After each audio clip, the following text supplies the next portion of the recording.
Hi, and welcome to Relax and Chat. This is episode 27. Today I've got a special treat for you. The lead story in RDG Books Press Horror Anthology Volume 1, It's Dark in Their Minds. The lead story, open wide. We have the author today, Stuart Phillips, the incredibly creative mind that came up with that fantastic story. So, without my jabbering getting in the way, how you doing today, Stuart? Doing great, Rod. Thank you. Thanks for having me. Oh, it's my pleasure. Absolutely. Well, I have to ask you what I'm sure anyone in the audience would want to know.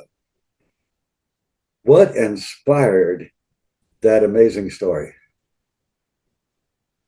Well, I'm from Mississippi originally, so the area, pretty much everything I write is rooted in that area.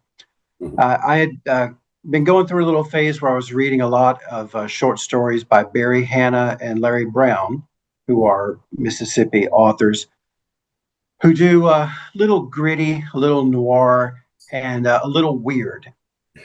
So I sat down one day and I thought, I've never written a horror story. Hmm. Hmm.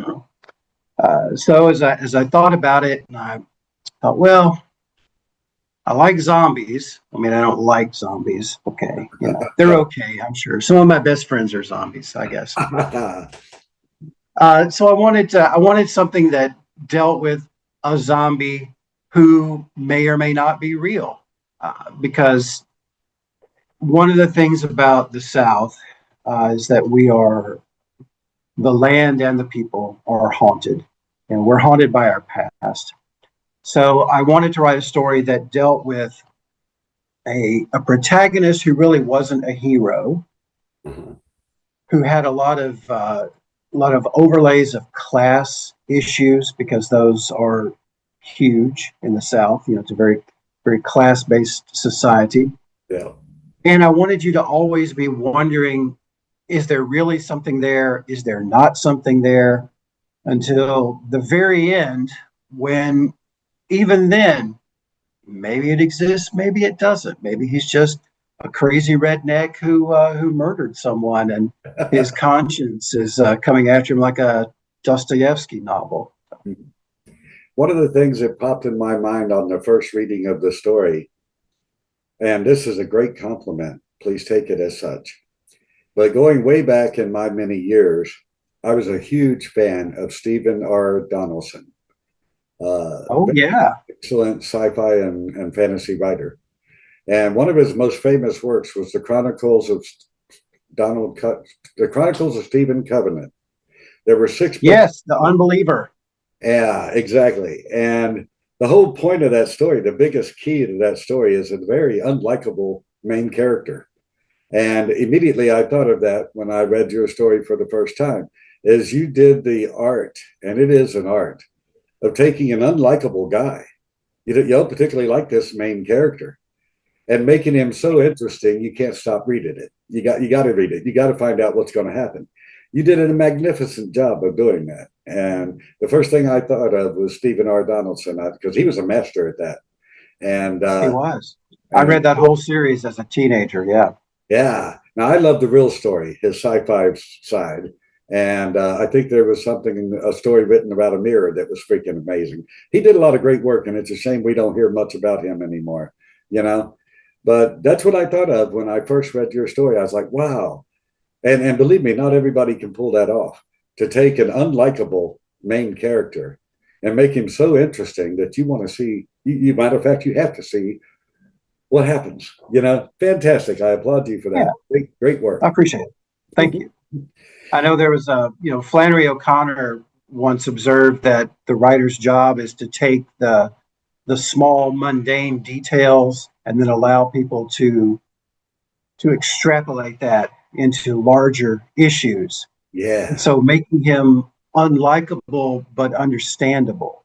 Yeah. When you read about things like driving his dead father's car, Mhm. it tells you a lot about where he's from and how he grew up, without saying, "Oh yeah, he was too poor to have a pot to piss in." Now, I've got to ask you, many writers, particularly novelists, really struggle with this. But anytime you write a short story, unless you're just writing it for yourself and you're going to put it in a drawer for future use, but if you intend to submit it, pretty much every press, every magazine, any outlet for writing a short story, they're going to have a word count that they're hoping to hit.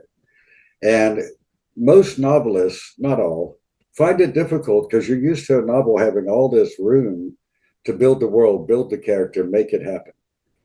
Okay, you've got 5,000 words. That's it. You can't go over that.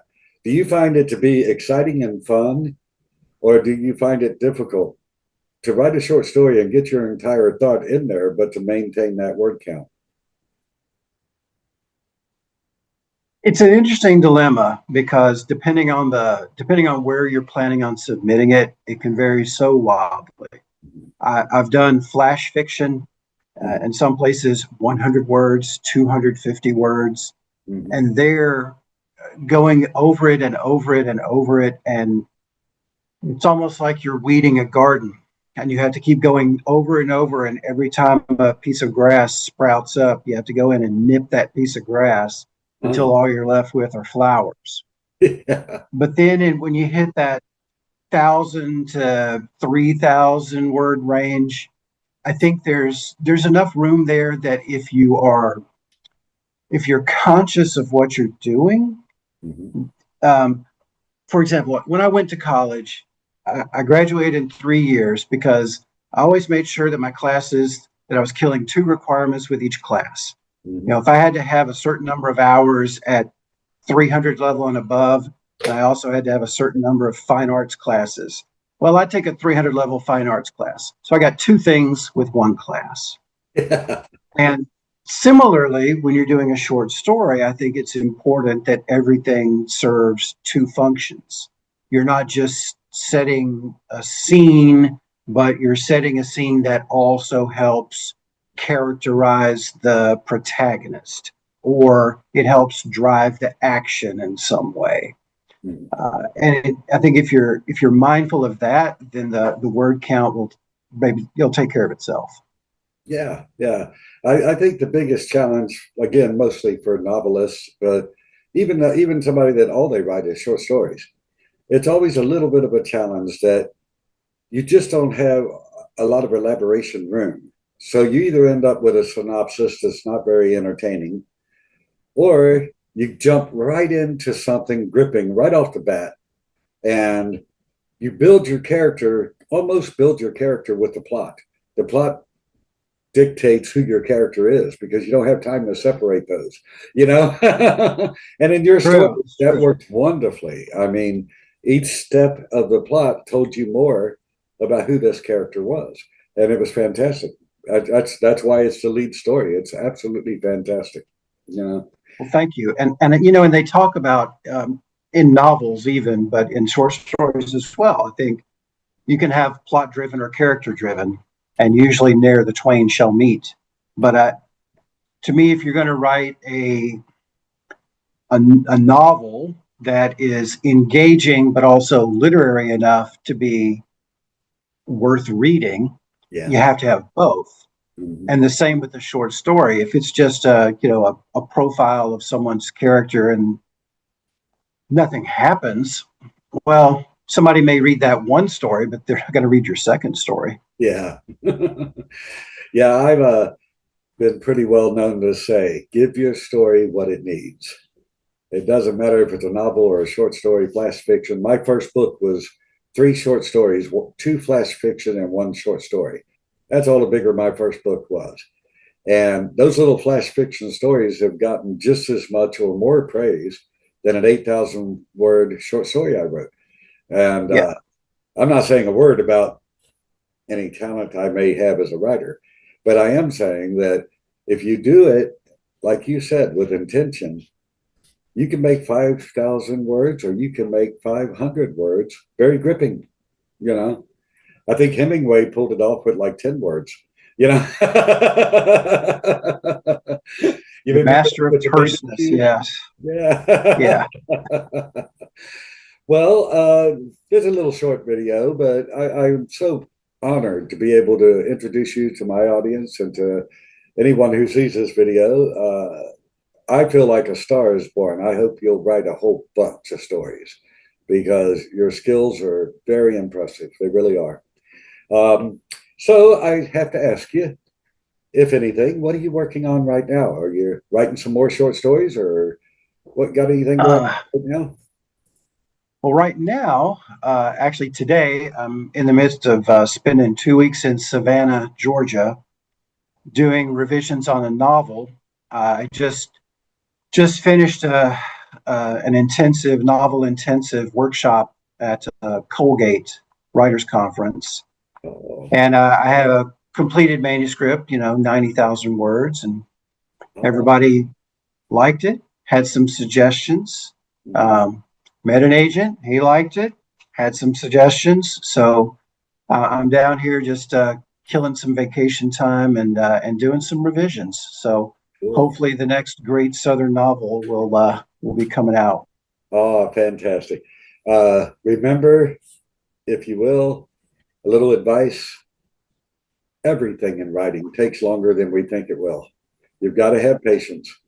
And Yeah. one of the biggest things I say all the time, and I think is vital for a writer to know, rush equals mess every time. There is no exception to that. Take your time, do your thing. You're the only schedule you're on is your schedule, you know?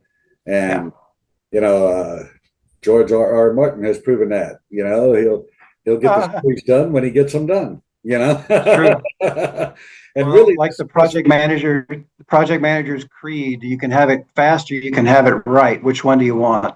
absolutely, absolutely. I didn't know you were writing a novel, and I'm very excited about it. I think that's very cool. I'm a Oh, thank you. huge believer, and I say it forever. Believe in yourself. Don't fall back on AI. You don't need the Tin Man. You know, Oh God. don't doubt yourself. You No. know, take your skills, and man, you have skills. Take your skills, apply your creativity, have some patience. You're going to need that, and do your thing. You're going to do great. You know. Thank you. Well, and I tell you, half the time when you're writing something and you show your friends, I mean, your friends aren't going to tell you that it stinks. They're going to say, Yeah. "Oh, yeah, that's great." Well, sometimes you need people to tell you when things aren't great, because Yeah. otherwise it ain't going to get great. Uh-huh. And then for me, it's just the opposite. My family, I don't know, I guess it is the American family nowadays, but my family, I could show them Stephen King's work, Hemingway's work, anybody, Tolkien, and say I wrote it. Mom, sister, take a look at this. Garbage, Rod. You're wasting time. Go get a real job. You know? Oh boy. So yeah, you got to believe in yourself or you're not going to make it. Believe in you. Amen. You'll do great. I have to ask real quick if, well, not if, absolutely when members of our audience want to get to know you, want to say hello, how can they reach you? Website, social media, whatever you got. I've got one of those newfangled website thingies. Stuart Phillips, Stuart, Phillips.work, because it's my work. Ah, So a little bit about me there, and links to short stories as I publish them. I write a craft column for a little literary magazine called Rec and Review, so I post those up there. And I've also got a link there to my Instagram, Delta Writer 12. So you can sort of follow me as my descent into madness as I do my writing in up in the Mohawk Valley of New York. It's a weird place for a Mississippian to land, but there I am. oh yeah, you never know where life is going to lead you. I think of writing as a journey, an adventure, but really life is a journey and an adventure. And it Yeah. ain't at all about where you end up. It's about your journey. We're all going to end up wherever. Who cares? but the Yeah. journey, that's where the fun is, you know? Oh yeah. Oh, Yeah. I mean, I've lived, I was in the Army, so I've lived everywhere. And it is nice to eventually get to a place where you can say, "Oh, this seems like a nice place. Let me live here for a while." yeah. And we were in San Francisco for a few years. It was wonderful, but it was too expensive. Oh, So I'm yeah. just opposite. I've spent most all of my life, almost every bit of it, right here in Kentucky, you know. Huh. But I learned at a young age, and I'm glad I did, that I can have wonderful adventure and lots of fun not far from home. It's all about the journey, you know, all about the journey. Yeah, and and that's actually I think a trait of writers as well is details. Yeah. And that one of the things that can help you to have a fuller life is noticing and appreciating details in what's going on around you. Uh-huh. So, one person may say, "Oh, we had to sit in a parking lot and eat our sandwiches," and a writer is going to look at that and say, "You know, I remember that sandwich. That was the tangiest mustard I think I've ever had on a bologna sandwich. And the sun was coming through the windshield and it warmed up that white bread. And gosh, that was wonderful."